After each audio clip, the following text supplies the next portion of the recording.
মুসলমান সহ যে সকল জনগোষ্ঠী এই ভারতীয় উপমহাদেশে শোষিত নিষ্পেষিত হচ্ছিল, তাদের জন্য আলাদা আলাদা রাষ্ট্র গঠনের জন্য তিনি তার জায়গা থেকে চেষ্টা করেছিলেন এবং তিনি স্বপ্ন দেখেছিলেন এখান থেকে অনেকগুলো স্বাধীন রাষ্ট্রের জন্ম হবে। বাঙালি মুসলমানদের জন্য, বাংলার আজাদির জন্য যেই মানুষটা এত কষ্ট করেছেন তার পুরোটা জীবন, কিন্তু পক্ষান্তরে আমরা যে জিনিসটা দেখতে পাই, যেমন আজকে যখন আপনারা ঢুকলেন কেউ ঢুকতে পারছেন না। এতটাই নোংরা পরিবেশ এই জায়গাটার।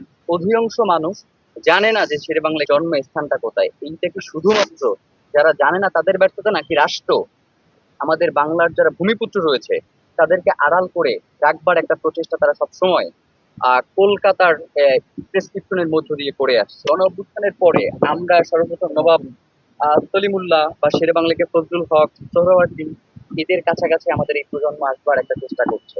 তাহলে 24-এ যদি তারা তাদের কাছাকাছি যাওয়ার একটা তাদের চেষ্টা থাকে, তাহলে তারা এর আগে কেন চেষ্টা করে নাই? এর আগে তাদেরকে আসলে এই জায়গাগুলোতে আসবার সুযোগ করে দেওয়া হয় না, বা সেইভাবে করে এটার প্রচারণা হয় নাই।